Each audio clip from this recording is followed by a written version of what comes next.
distante de ti. Os meus pés tão cansados, sem ter pra onde ir, sem ter pra onde ir. Mas em meio ao caminho, sua voz me chamou, me tomou em seus braços, e agora filho sou, e agora filho sou. Quebrou o abismo entre nós, me revelou o seu amor e me resgatou, me aproximou.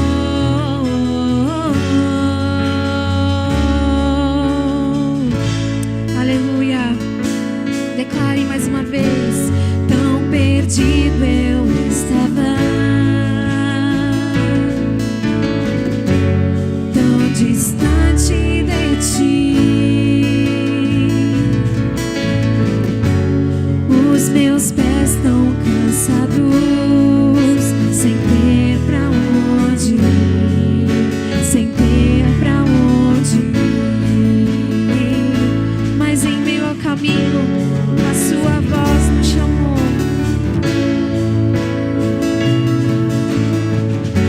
Sua voz me chamou. Ele te toma em seus braços, me tomou em seus braços. E agora filho sou, e agora filho sou. Quebrou o abismo entre nós, me revelou seu amor e me resgatou, me aproximou. Quebrou o abismo entre nós, me revelou seu amor e me resgatou, me aproximou. E nada pode nos separar desse amor. Esse abismo que havia entre nós e Deus, causado pelo pecado, ele foi quebrado quando Jesus entregou a sua vida por nós naquela cruz. Por isso declare que nem a morte, nem a vida, nada, nada, nada pode nos separar do amor de Deus. Amém? Você crê nisso? Você crê nisso nesta noite? Então declare isso. Nem a morte, nem a vida, nem a morte, nem a vida. Declare, oh poderes, nada vai nos separar de ti, Senhor. Nem a morte, nem a vida, oh poderes vão nos separar. Eu creio, Deus,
separar, nem a morte, nem a vida. Amém? Louvado seja o nome do Senhor.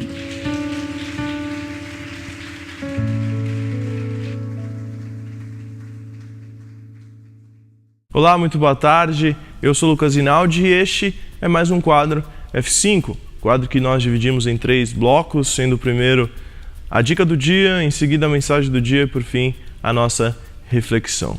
E hoje a nossa dica do dia é a novela, o filme José do Egito. Conta toda a história ali de José até ele chegar e ser governador do Egito. Uma novela que contém ali os seus erros, nada é perfeito, nada é 100%, mas uma novela em que nós podemos entrar na história. Você pode ali viver aquilo, você pode imaginar como foi mais ou menos aquilo. E como eu disse recentemente a respeito de um filme sobre Paulo, a gente tem que valorizar essas produções que estão sendo feitas a respeito da palavra de Deus, porque com certeza isso alcança corações de pessoas, isso alcança vidas. Então a dica do dia de hoje é a novela, o filme José do Egito.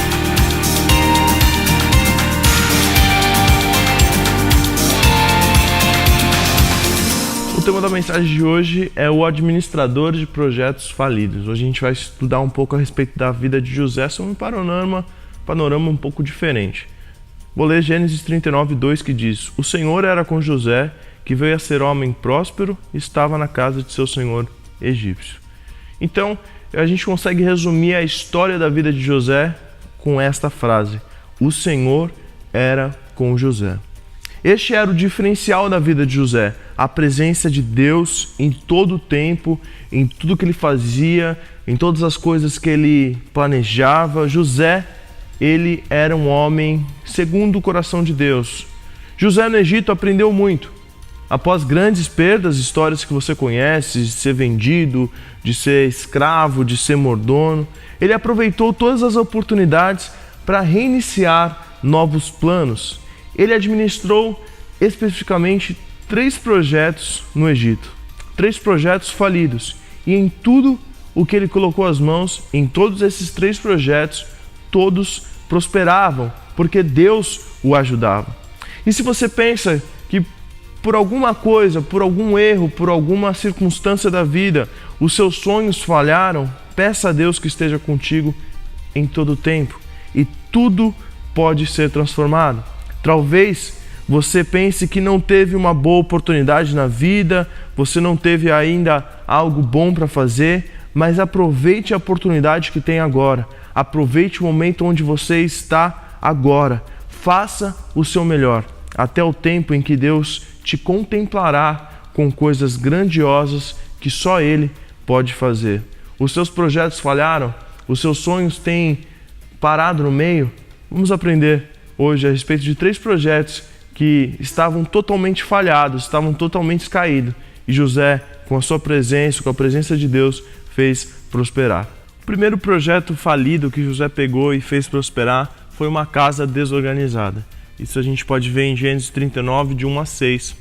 Após ele ter sido vendido pelos seus irmãos como um escravo, José pensou que os seus projetos haviam falhado. Você lembra que José ele teve um sonho da parte de Deus e ele contava esses sonhos para as pessoas, para os seus irmãos, e as pessoas zombavam dele, as pessoas não acreditavam nele, não achavam que aquilo realmente poderia acontecer, aqueles sonhos que ele tinha. Mas ele nunca se esqueceu disso. Apesar de tudo, ele nunca se esqueceu disso. Eu imagino a angústia de José ali, imagina você ser vendido pelos seus irmãos como escravo, você chegar num lugar e você não ser conhecido, você não ter nenhum familiar. E a primeira oportunidade que José teve após ser feito escravo foi trabalhar na casa de Faraó, intitulado como Potifar. Possivelmente para deixar a casa na mão de um escravo, algo de errado poderia estar acontecendo, visto que os egípcios eram pessoas muito cautelosas em tudo que elas faziam. Mas quando José assumiu o cuidado daquela casa, quando José entrou naquela casa, tudo começou a melhorar, tudo começou a prosperar, tanto da casa como no campo ao redor. Então, a casa e tudo que tinha ao redor começou a prosperar. Isso significa que a bênção de Deus sobre a vida de José influenciava tudo o que acontecia, tudo o que ele fazia. E Potifar, ele pôde notar essa diferença na administração de José. E por isso, José teve total liberdade para fazer o que quisesse na vida daquele oficial egípcio. Imagina isso. José, então, ele precisou administrar uma casa para que no futuro, você sabe, no final da história, ele governasse uma nação. Ele estava passando por um treinamento e não sabia. Ele estava passando por um período de adaptação e ele nem imaginava.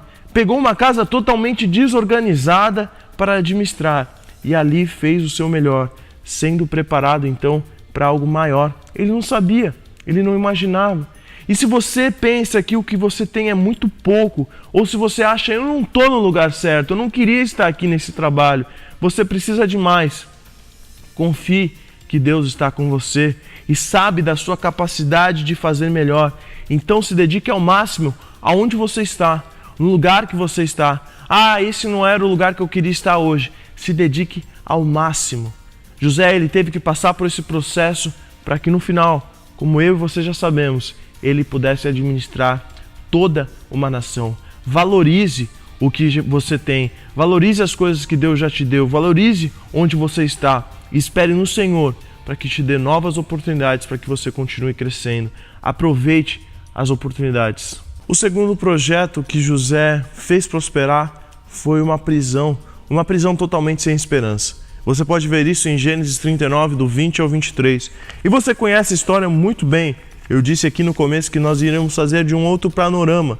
E você sabe que após José ter feito tudo o que ele fez na casa de Potifar, ele foi acusado injustamente por sua mulher, porque ela queria se deitar com ele e José não quis. E ele foi lançado numa prisão injustamente. Mais uma vez eu imagino a cabeça de José. Caramba, eu estou fazendo tudo certo e acontece isso agora? E agora? Como que eu vou viver os sonhos que Deus me deu? E ele mais uma vez viu seu sonho se frustrar, mas mesmo assim, ele não deixou de confiar que Deus estava com ele, mesmo naquele lugar. Na prisão, o carcereiro passou algumas tarefas para José e quando viu a capacidade de José administrar, meu irmão, não demorou muito e José foi colocado como responsável de todo o presídio. Um lugar imundo, um lugar triste, um lugar sem esperança. José passou a ter as chaves daquele lugar. Ele era livre, mesmo sendo preso, transformou aquele lugar e tudo o que José fez deu certo, meu irmão. José passou por aquela cela, José passou por aquele lugar triste e sombrio para conhecer a injustiça, para conhecer a maldade das pessoas e então aprender a ser um homem justo e bom. Ele viu tudo que faziam de errado. Ele viu todas as maldades, todas as injustiças e com aquilo ele aprendeu a ser um homem bom e justo. E mais uma vez, Deus estava preparando José para ser um governador conforme a justiça e bondade. E de novo, mesmo sem entender, mesmo sem estar fazendo isso de propósito, José aproveitou aquela oportunidade e fez o seu melhor, transformando todo aquele lugar num lugar com a presença de Deus. Aprenda a fazer o seu melhor, de novo eu digo isso para você, aonde você estiver. Com certeza, quando nós pensamos em lugares ruins, lugares horríveis, um lugar que você nunca quer ir, você pensaria numa prisão, você não gostaria de estar numa prisão. E a prisão, mesmo sendo um lugar horrível, um dos piores lugares do mundo, mesmo uma prisão, ela pode ser transformada pela presença de Deus. Então, meu irmão, o que você duvida? Tudo pode ser mudado com a presença de Deus, com a presença do Senhor. Não se sinta em uma prisão, porque você é livre para sonhar e livre para viver os sonhos de Deus, livre para prosseguir com os seus projetos. Faça o seu melhor onde você estiver, independentemente do lugar. E por fim, o último projeto falido que José colocou às mãos foi um império decadente. Gênesis 41, 39 ao 43. Então, após um tempo na cadeia, José interpretou o sonho de um padeiro e um copeiro de Faraó. E um dia, Faraó teve também um sonho que o perturbou. Então, o copeiro que estava junto com ele, que havia conhecido José, que estava na prisão, falou para Faraó de José de novo. que mandou chamar José novamente. José interpretou aquele sonho, como você sabe, e por isso foi constituído como governador de toda a terra do Egito. Esse terceiro projeto que José prosperou, esse terceiro projeto que José administrou não seria nada fácil. Era uma nação, como não foram nada fáceis as anteriores. O mundo passaria por uma fome, por um tempo de fome, de miséria, 7 anos de miséria e 7 anos de fartura. Por isso Faraó reconheceu que precisava de uma pessoa com sabedoria de Deus para administrar e para cuidar de todo aquele povo. No meio da crise de todo o Egito mesmo assim prosperou e se enriqueceu. Chegou o tempo de Deus usar finalmente José para o propósito que tinha sido para a sua vida, para aquele sonho. Mas primeiro, José precisou passar por alguns testes, por algumas situações para que ele fosse um bom governador. Ele precisou ser preparado. Não foi uma fase... José caiu de paraquedas ali. Eu vou ser governador. Como que eu faço isso? José tinha todo um preparo. Foi no tempo certo. No meio da pior crise da história, Deus usou para abençoar milhares de vidas. Talvez você esteja vivendo as consequências da crise do nosso país, no mundo, mas Deus está com você. E se você está com Deus, você pode vencer. Mesmo no meio das dificuldades, mesmo no meio das angústias. Peça ao Senhor que lhe inspire com sabedoria, assim como fez com José, para você saber o que fazer.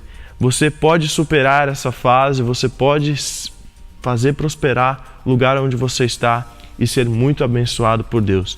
Deus quer te abençoar para alcançar vidas. Entregue seus projetos na mão do Senhor, independentemente de onde você estiver, do lugar que você estiver.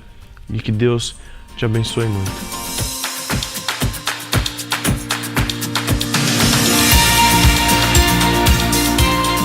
E a vida de José, como nós vimos, foi marcada por projetos que falharam. E quando ele sonhava em apenas viver com os seus irmãos e receber uma parte da herança da família, na verdade ele teve o suficiente para ajudar seus familiares. Foi totalmente ao inverso. Ele precisou administrar uma casa totalmente desorganizada para aprender como cuidar de toda uma nação. Conheceu a tristeza, a solidão de uma cadeia, de uma prisão, para se tornar então um homem justo. Administrou um império decadente no meio da maior crise da história e mesmo assim ele prosperou. Se os seus sonhos falharam, se os sonhos que você teve e tem um dia na vida, confie em Deus que restaura os seus projetos. Faça o seu melhor e novamente eu digo, faça o seu melhor aonde você estiver. Não importa onde você está. Talvez você não esteja no seu emprego dos sonhos, talvez você não esteja fazendo aquilo que você quer fazer, mas faça o seu melhor onde você estiver. Dê o seu melhor, dê a melhor parte de você, para que onde você estiver você faça crescer, para que assim você esteja preparado para alcançar lugares ainda maiores. Aproveite as oportunidades que Deus está te dando, aproveite o lugar onde você está. Creia que no tempo certo o Senhor te abençoará e que Deus quer te usar para abençoar vidas. Deixe Deus administrar os seus projetos. Deixe que Deus cuide dos seus projetos. Faça o melhor. Deus está cuidando de todo o resto. Eu sou Lucas Rinaldi. Este foi mais um quadro F5. Que Deus abençoe muito sua vida. Nos vemos na semana que vem com mais uma mensagem, com mais uma dica do dia e também com mais uma reflexão. Até mais. Eu queria ler com os irmãos, para a meditação, o livro de Ruth. Onde fica o livro de Ruth? Mas que parte? Isso, muito bem, parabéns. Então fica entre Juízes e 1 Samuel. Esse livro, ele é considerado a joia do Antigo Testamento. e é um livro pouco lido nas igrejas. Então, eu quero ler o capítulo 1 e o verso 13. Depois nós vamos abordar outros versículos que falam sobre essa história. Os irmãos vejam que este livro está colocado na narrativa histórica, né? Dentro dos chamados livros históricos do povo de Israel, no cânon, entre o livro dos Juízes e o livro de 1 Samuel. Então são 4 capítulos que falam a história de 2 mulheres, importância que a Bíblia dá para as mulheres. E essa mulher, como a maioria sabe, era uma mulher gentílica. O livro de Esther é de uma mulher judia, diferentemente. E aqui no capítulo 1, verso 13, diz assim, Noemi falando, esperá-los-eis até que viessem a ser grandes? Deter-vos-ieis por eles, sem tomardes maridos?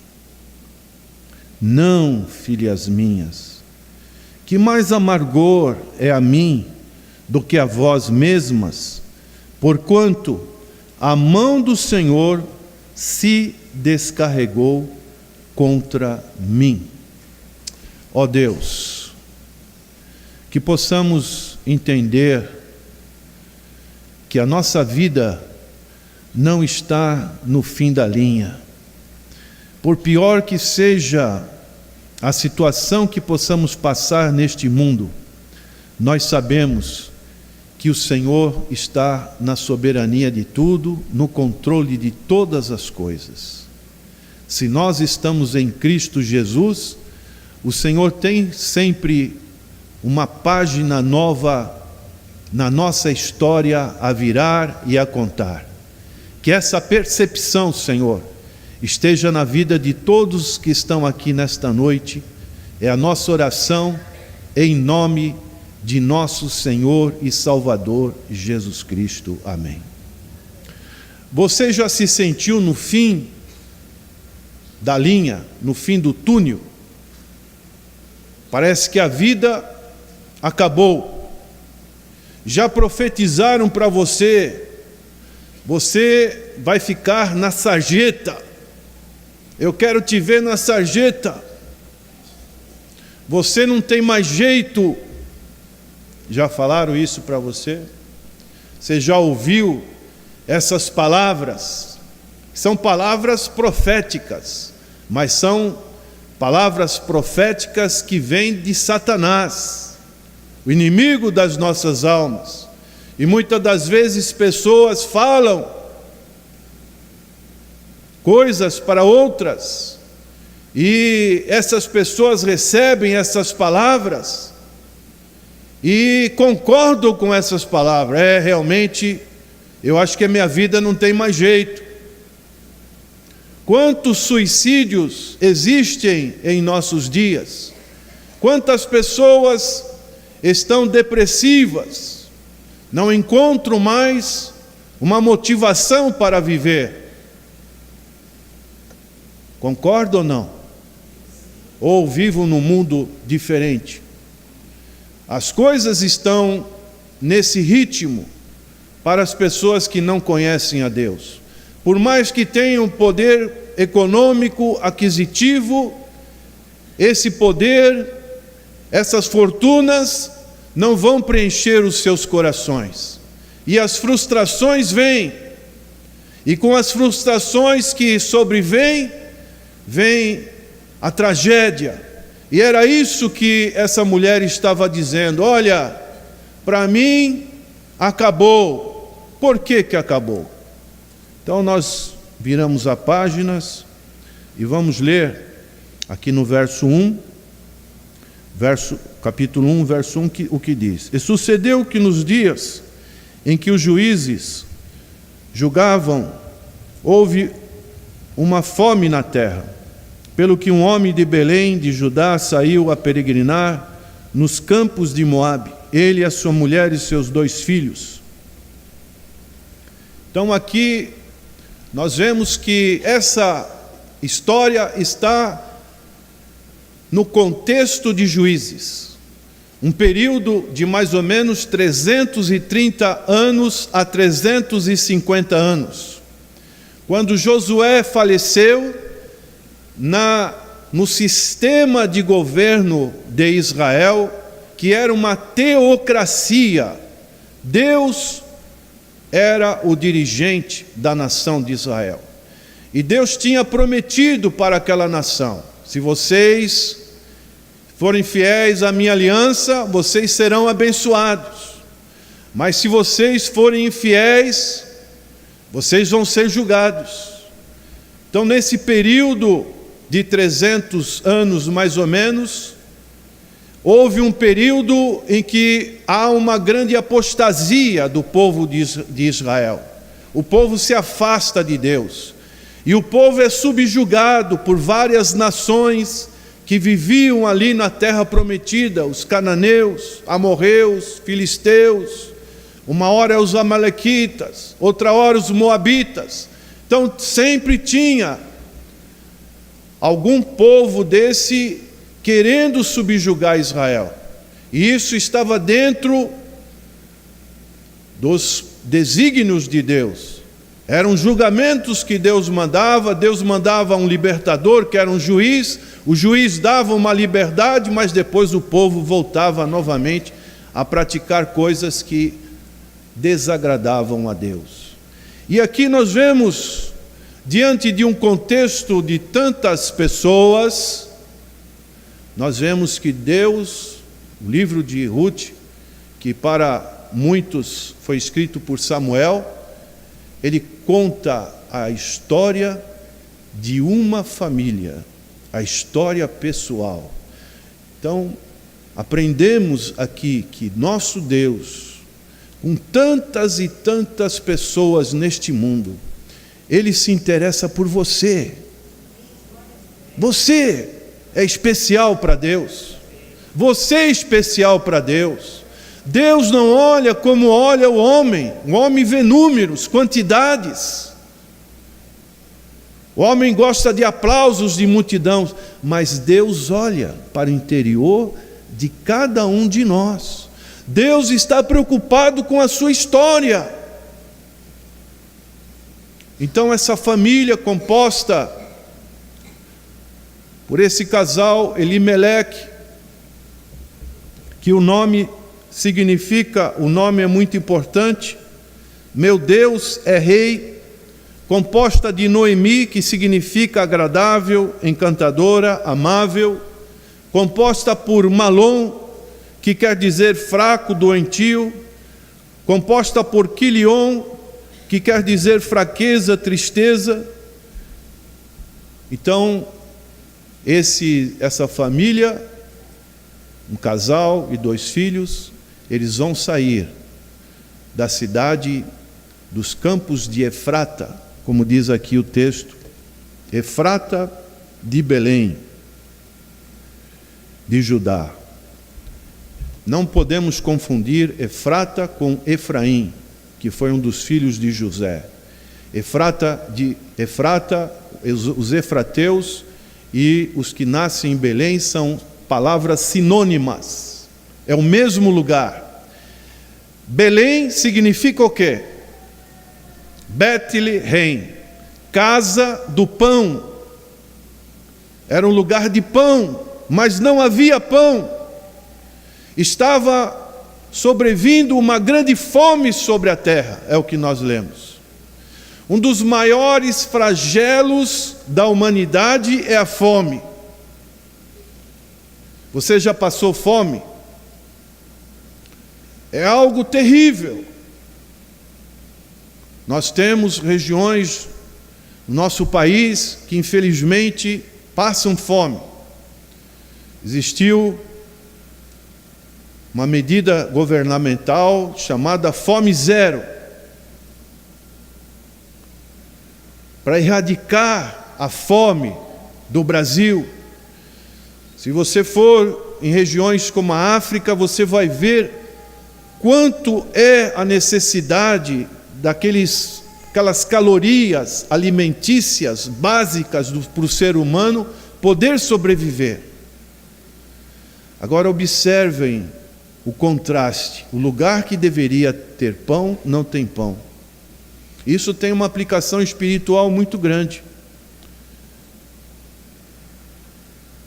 Porque diante da crise, qual a reação que nós podemos ter? Nós podemos enfrentar a crise, a falta de fome, como hoje, infelizmente, nós vemos no nosso país, e nós olhamos, nós que temos mais idade, olhamos para os jovens e vemos que pouca perspectiva existe no horizonte para que os jovens que estudam, que hoje tem tanta universidade, tanta formação acadêmica, mas e o trabalho? Onde está o trabalho? Quantas pessoas formadas, mas estão trabalhando em empregos que não têm relação com o que estudaram? Muitos jovens estão saindo do país, e isso não deixa de ser preocupante.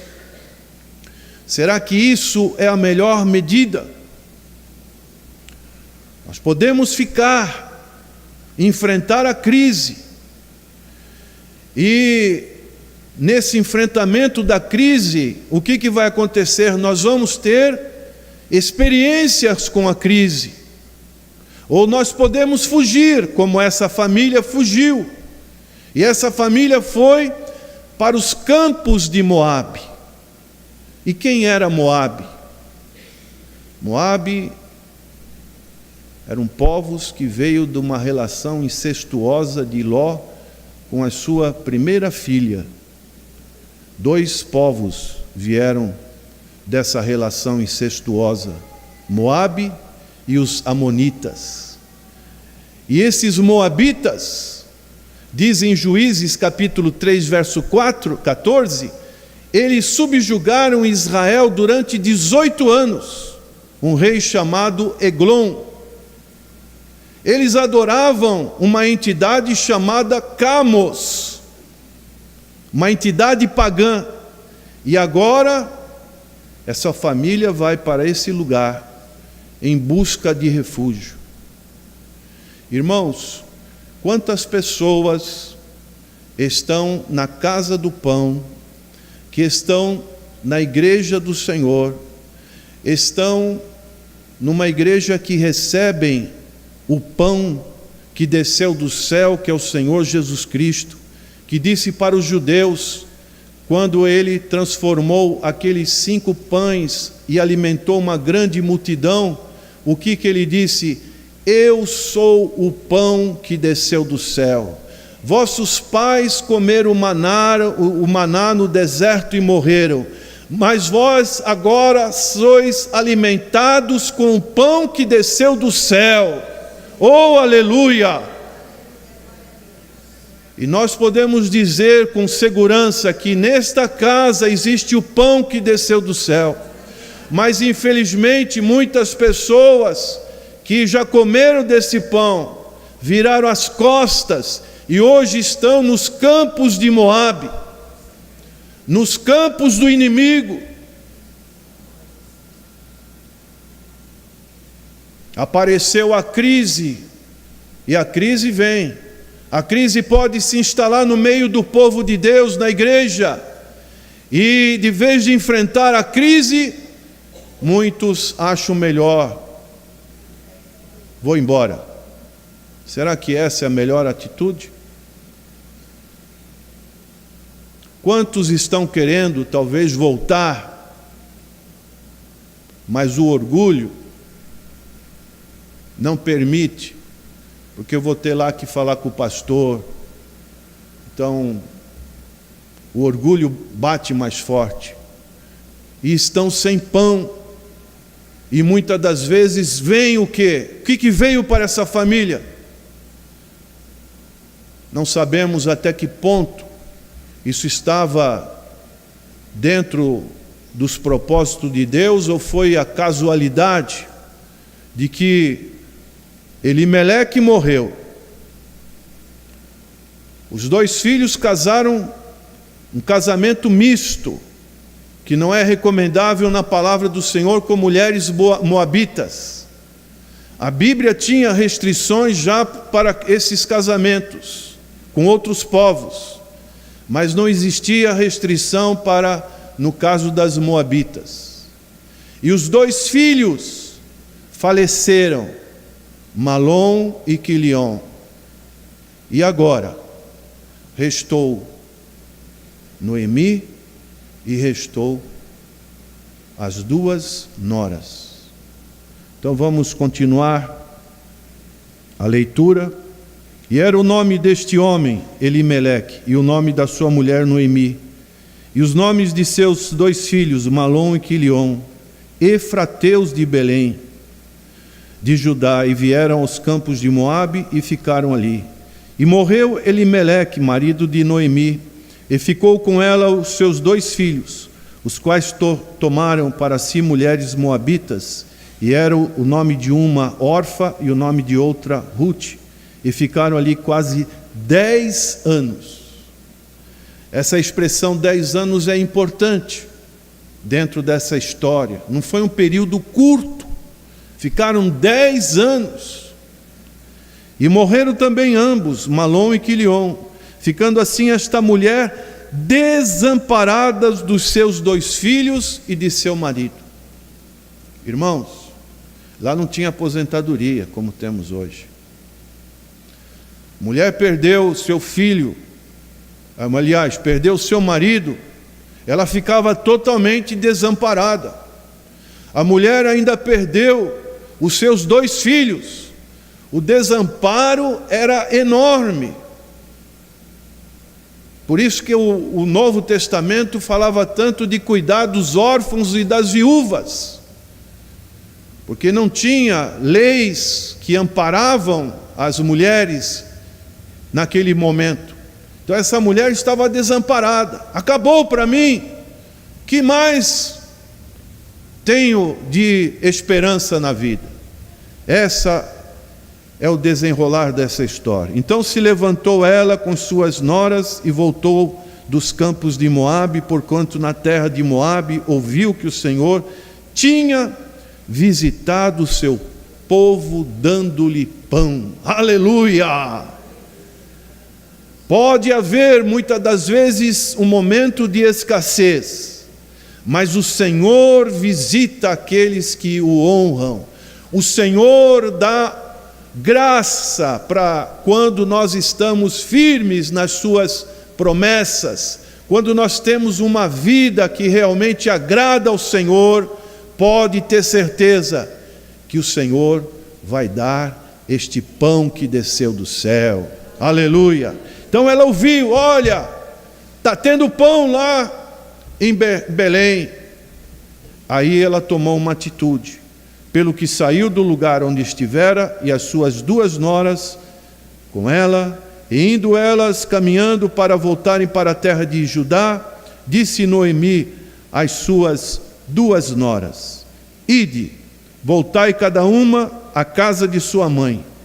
E o Senhor, palavra no hebraico, Yahvé, o Todo-Poderoso. E aqui entra, irmãos, que aquela mulher, Noemi, juntamente com o seu marido e os seus 2 filhos, era uma pessoa que, apesar de ter saído da presença do Senhor, da terra de Belém, era uma pessoa que conhecia o Senhor. Era uma pessoa que, apesar dela ter dito esse juízo contra Deus, Deus estava querendo punir em alguma coisa, igualmente como Jó, não entendia o porquê Deus tinha realizado aquilo, porque que a vida deu tantas coisas de dissabores para ela, com mortes, mas essa mulher conhecia o Senhor. E ela nesse conhecimento do Senhor, ela pôde dizer para as suas duas noras: o Senhor use convosco de benevolência. Então a primeira coisa que ela disse foi essa, a questão da benevolência.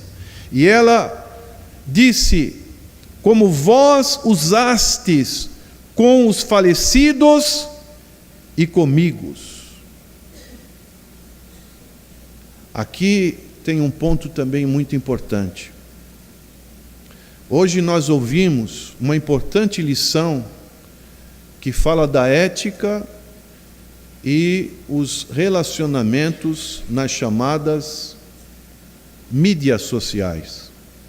Os relacionamentos hoje são relacionamentos virtuais.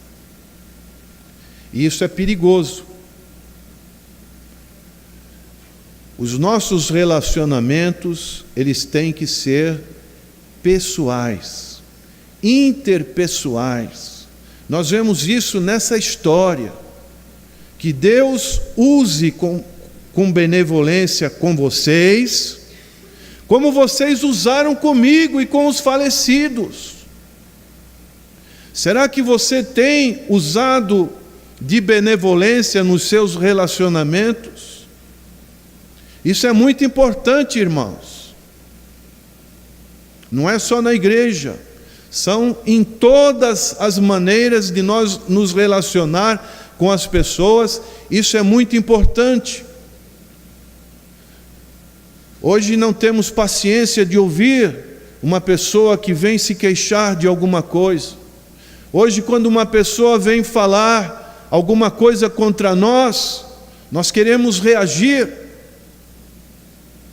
Mas quando você fala, você tem razão, eu sou isso mesmo, eu não presto para nada, você tem toda a razão. A pessoa, ela fica totalmente desarmada, porque ela esperava de você uma reação igual à reação que ela está te fazendo. Mas você fala para ela: olha, você tem toda a razão. Se eu tenho alguma virtude, essa virtude não é em mim, é Deus que deu para mim. E assim, esses ânimos que são alterados, eles são quebrados. E as nossas relações, elas podem ser relações como essa relação que essa sogra teve com as suas noras. Normalmente, o que se fala por aí é gozação de nora com sogra, né? O que tem de piada, feliz Adão que não teve sogra. Não é assim? Mas aqui nós vemos uma quebra nessa relação, que é uma relação tão importante dentro de um relacionamento familiar. Feliz são as sogras e as noras que têm um relacionamento muito bom entre si. Isso é algo maravilhoso. É o que nós encontramos aqui nesse relacionamento desta mulher com as suas duas noras. E ela diz mais: o Senhor vos dê que acheis descanso, porque elas estavam vivendo uma situação tão difícil com a perda dos seus dois maridos.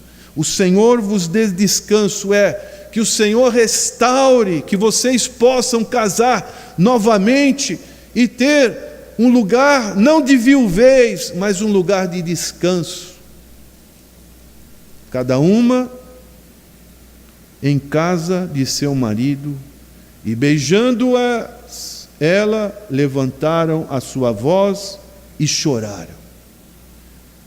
Aqui nós vemos mais um ponto importante, que era um relacionamento que não era um relacionamento virtual. Olha, WhatsApp, sogra, tchau, vou seguir meu caminho.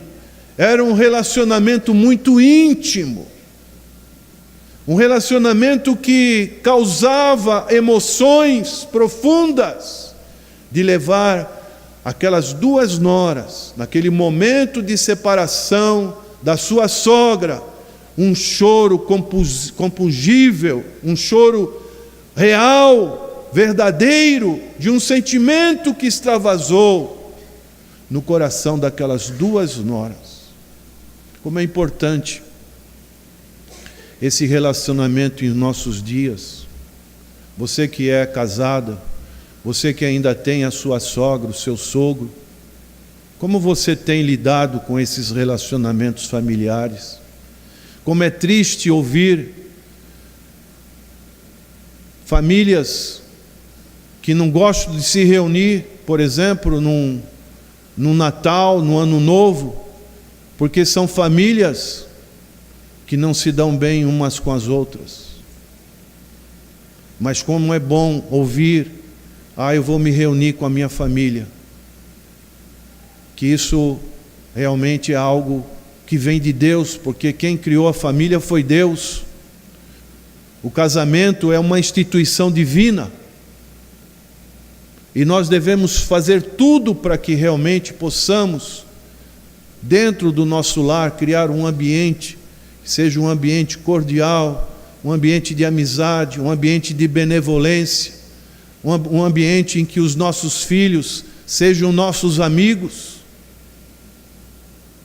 Mas o que nós encontramos hoje é filho matando o pai para poder ficar com o que o pai conquistou. Infelizmente, essa é a sociedade que nós vivemos. E elas disseram: certamente voltaremos contigo ao teu povo. Porém Noemi disse: tomai, filhas minhas, porque iríeis comigo? Tenho eu ainda no meu ventre mais filhos para que vos fossem por maridos? Tornai, filhas minhas, ide-vos embora, que já muito velha sou para ter marido. Ainda quando eu dissesse tenho esperança, ou ainda que esta noite tivesse marido e ainda tivesse filhos. Verso 14: então levantaram a sua voz e tornaram a chorar. E Orfa beijou a sua sogra, porém Ruth se apegou a ela. Vamos repetir? Ruth se apegou a ela. Que coisa maravilhosa. Nos nossos relacionamentos, nós estamos, irmãos, numa peregrinação neste mundo. Entendamos isso. Nessa peregrinação, quando o Senhor instituiu os seus discípulos, Ele não disse: olha, vocês saem por aí, cada um faz um trabalho. Não. Qual foi a recomendação que o Senhor disse? Mateus capítulo 10. Vão 2 em 2. 2 em 2. Isso significa coletividade. Isso significa que não é bom estarmos individualizados. Isso significa que nós somos pessoas socializadas, que precisamos uns dos outros. Não podemos estar isolados. O isolamento é perigoso. O isolamento mexe com a cabeça. O isolamento traz frustrações. O contrário, quando uma pessoa ela tem um bom relacionamento, acontece isso. Que esperava essa Ruth de Noemi? Pensa comigo. Noemi já estava velha. Noemi estava queixosa. Noemi vai chegar em Belém e dizer: olha, o meu nome não é mais Noemi, agradável. O meu nome agora é Mara. Porque com amargura o Senhor tem traduzido a minha vida. Mas nós vemos que nos planos de Deus, nos propósitos de Deus, uma gentílica, uma mulher que não fazia parte do concerto com Deus. Ela é usada por Deus, é chamada por Deus. E nós vamos ver que esta mulher vai ter um final feliz com o seu remidor, que vai ser Boaz, uma figura de Cristo que nos remiu.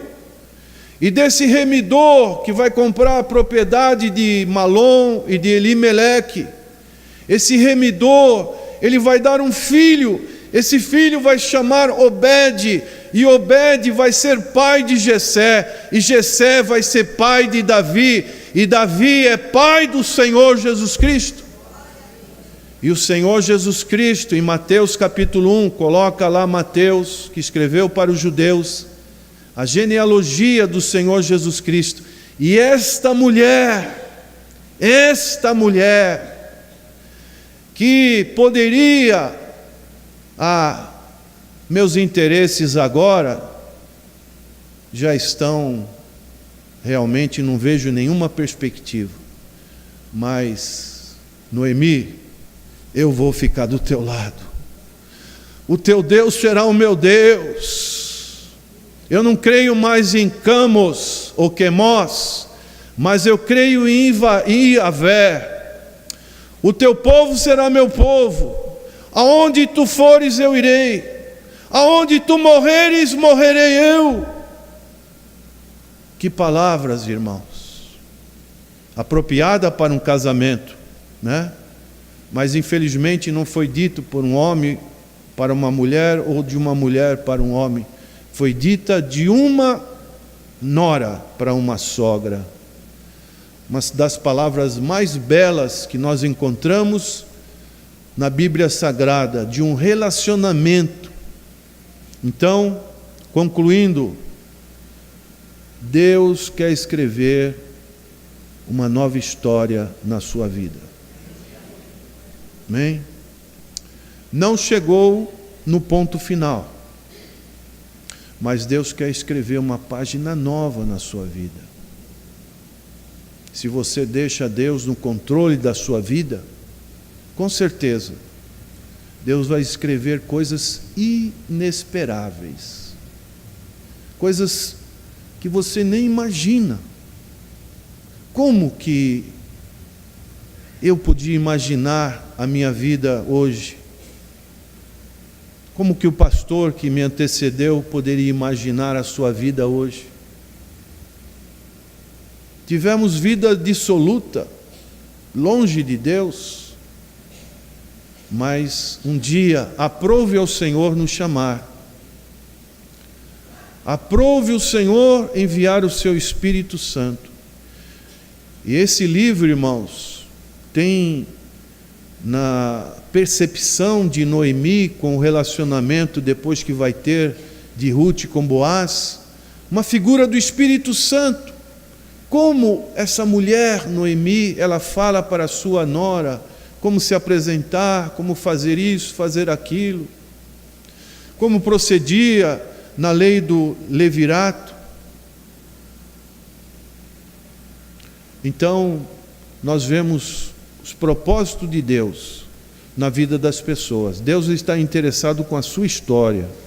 Você que está aqui nessa noite, que adentrou assim, sem ter uma noção, Deus está com um propósito na sua história. Talvez você esteja achando que existe um ponto final, um fim de linha na sua história. Talvez você se sinta no fundo do poço. E essa palavra pode ser revertida numa nova página. E aí, gostou do nosso programa? E para você aproveitar ainda mais da nossa igreja, anote aí algumas informações. Todas as segundas-feiras, às 19h30, nós temos aqui o nosso curso de apologética. Hoje, atualmente, nós estamos ali na rua Frei Gaspar, 3331. Fique ligado, em agosto nós teremos outro curso em outra localidade da nossa igreja. Terças-feiras, 19h30, culto de oração. Quartas-feiras, às 15 horas, culto de oração também. Quinta-feira, às 20, culto da família. Todo sábado, alguma programação às 19h30. E no último sábado de cada mês, a Santa Ceia. Domingo, em 2 horários. Um às 9 da manhã, com a Escola Bíblica Dominical. E a outra, às 19 horas, com o culto evangelístico. venha visitar na nossa igreja, seja muito bem-vindo, você será muito bem recebido. E para você falar aqui com a gente, você pode ligar aqui para a nossa secretaria em horário comercial, 3232-4337. E se você precisar de oração, nós também temos o nosso Disque Oração funcionando em horário comercial, 3224-1383. E nós também temos a nossa livraria funcionando em horário comercial. Você pode vir aqui comprar seus livros, comprar CDs, DVDs, estudos, os nossos seminários antigos, você pode comprar as apostilas aqui e também livros do nosso saudoso pastor Natanael Rinaldi. E agora nós estamos com uma parceria com a revista cristã Defesa Cristã, onde nós, a cada 2 meses, nós colocamos um artigo ali. Nós estamos com uma parceria, então essa revista também você encontra na nossa livraria. Inclusive os programas aqui da TV você também pode comprar ali na nossa livraria. Venha na nossa livraria, você será muito edificado. De segunda a sábado nós temos o nosso programa Panorama Bíblico na internet, na rádio. E você pode nos ouvir das 8 às 9 da manhã. Basta você acessar o nosso site www.iepas.org.br. Ou se você preferir, você pode baixar o aplicativo no seu celular. Basta digitar a palavra IEPAS, onde você baixa os seus aplicativos e você terá o nosso aplicativo aí no seu celular. Bom, é isso. O nosso programa está chegando ao seu final e Deus abençoe muito sua vida. Muito obrigado pela sua audiência, pela sua participação. Nós nos vemos no próximo programa. Que Deus te abençoe e até mais.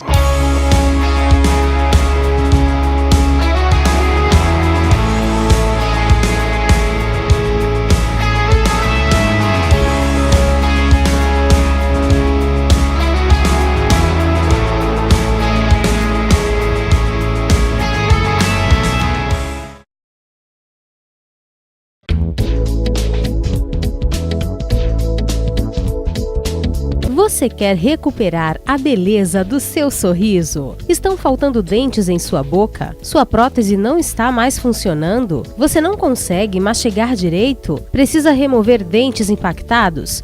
Seus dentes estão amarelados? Então, venha conhecer a Rinaldi Odonto. Temos estacionamento próprio e você poderá contar com agradável cordialidade na recepção, excelente pré-atendimento, avaliação em procedimentos personalizados com os doutores Natan e Natanael Rinaldi.